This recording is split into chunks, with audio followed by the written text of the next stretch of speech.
নিরাপত্তার কথা বলছি, আমি কনসার্ন জানাচ্ছি, এবং আমার উপর যদি পরের বার আক্রমণ হয় সেটা কি ট্রেজারি বেঞ্চ থেকে দায়িত্ব নিবে কিনা এটা তাহলে বলুক যে আমরা দায়িত্ব নিব, আমরা সরকারের দায়িত্ব আছি, পরের বার যদি আপনার উপর আক্রমণ হয় আমরা দায়িত্ব নিব। আমি বসে যাচ্ছি। সরাসরি অস্ত্র হাতে আমাকে কোপাতে আসা ব্যক্তিও এখন যখন আবার আমার নেতা কর্মীদেরকে হুমকি দিচ্ছে, তাহলে তো আমি অবশ্যই নিরাপত্তাহীনতায় ভুগবো। হুমকির মুখোমুখি হতে হচ্ছে। মাননীয় স্পিকার, আমি আসলে নির্বাচনের আগ থেকেই আপনারা জানেন আমি যে অঞ্চলে জন্ম নিয়েছি সেই অঞ্চলে একটি দ্বীপাঞ্চল, এবং যেখান থেকে ইলেকশন করেছি সেই জায়গায় ভূমিদস্যু জলদস্যুদের উৎপাত অনেক বেশি।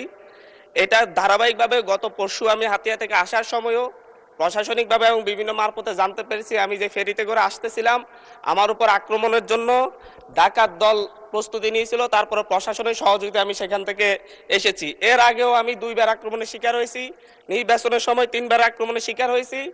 আমার পক্ষে যারাই কোনো কথা বলে, এমনকি মসজিদে আমার জন্য দোয়া করেছে, সেই মসজিদের ইমামকে মসজিদের ভিতর থেকে বের করে এনে প্রচণ্ডভাবে তার উপর হামলা করা হয়েছে, এবং তাকে আজকে প্রায় 1.5 মাস ধরে তাকে চিকিৎসা নিতে হচ্ছে।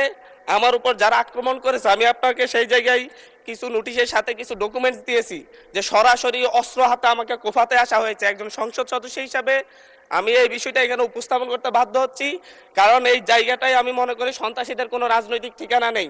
প্রতিনিয়ত বিভিন্ন একটি রাজনৈতিক দলের পদধারী এবং বিভিন্ন ক্ষেত্রে পূর্বের ফ্যাসিবাদী লোকজন তারা সরাসরি ফেসবুকে থেকে একটি রাজনৈতিক সংগঠনের এখনকার শেল্টারে থেকে ফেসবুকে ভিডিও আকারে আপনারা যদি তদন্ত দেন, তদন্তে আমরা রিপোর্ট পেশ করব, ভিডিও দিব, এবং প্রত্যেকটা রেকর্ড আমাদের কাছে আছে যে তারা কিভাবে আমাকে হত্যার হুমকি দিচ্ছে, এলাকায় ঢুকতে না দেওয়ার হুমকি দিচ্ছে। আমি তো আমার যেই এলাকা যেখান থেকে আমি নির্বাচন করছি সেই এলাকায় আমাকে নিরাপদে যাওয়ার ব্যবস্থা করতে হবে, নিরাপদে আমাকে থাকার ব্যবস্থা করতে হবে, আমার সাথে যারা নেতাকর্মীরা চলাচল করবে তাদের নিরাপত্তা দিতে হবে।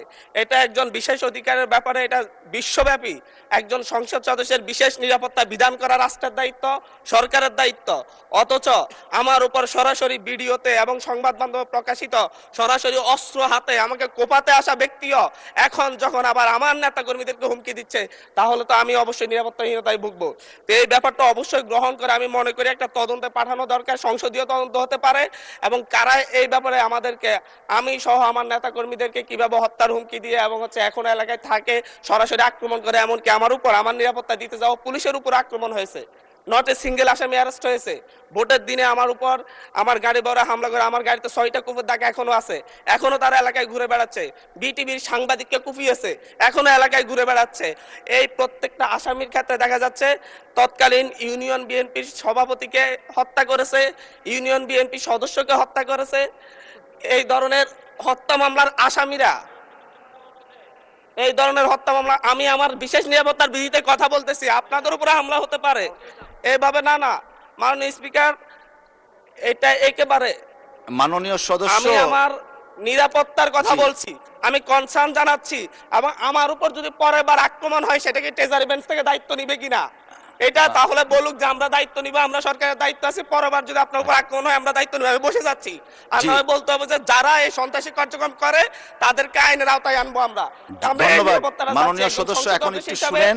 এটা আমার হাহাকারও বলতে পারেন, কারণ আমি মামলা দিয়ে জিডি করে এখন পর্যন্ত মাননীয় সদস্য অধিকার পাচ্ছি না, যার কারণে আমাকে সংসদে বলতে হচ্ছে। একটু শুনুন দয়া করে, আপনার নোটিশটা পেয়েছি এবং আপনি বসেন দয়া করে, অসুবিধা নেই। আমি মাননীয় সদস্য জনাব আব্দুল হান্নান মাসুদের নোটিশে উত্থাপিত বিষয়ে কার্যকর আইনানুগ ব্যবস্থা গ্রহণের জন্য মাননীয় স্বরাষ্ট্রমন্ত্রীকে অনুরোধ জানাচ্ছি। ধন্যবাদ। মাননীয় স্বরাষ্ট্রমন্ত্রী, মাইকটা দিবেন প্লিজ। মাননীয় স্পিকার, আপনাকে ধন্যবাদ। মাননীয় সদস্য যথাযথভাবেই বিধি মোতাবেক তার নোটিশটি প্রদান করেছেন বলে আমার বিশ্বাস, এবং বিধি মোতাবেক আপনি সেটা নিষ্পত্তি করেছেন, আপনার সিদ্ধান্ত জানিয়েছেন। এরপরেও তার নোটিশটি আপনি দ্বিতীয়বারের মতো আবার পড়ে শুনিয়েছেন, আপনাকে অসংখ্য ধন্যবাদ। এবং মাননীয় সদস্য, আমি তখন আমার সংসদ রুমেই ছিলাম, উনি যখন স্টার্ট করেছেন আমি শুনেছি কিছু, বাকিটা এখানে এসে শুনলাম।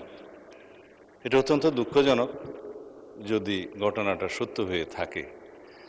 তো এই বিষয়ে আমি এখনও অনুরোধ করব মাননীয় সংসদ সদস্য কোনো যদি জিডি অথবা মামলা সংশ্লিষ্ট থানায় না করে থাকেন, এখনও তিনি ইচ্ছা করলে সেই বিষয়ে ওনার অভিযোগ সংশ্লিষ্ট থানায় দায়ের করতে পারেন এবং সেই বিষয়ে আমরা আইনানুগ ব্যবস্থা নেব।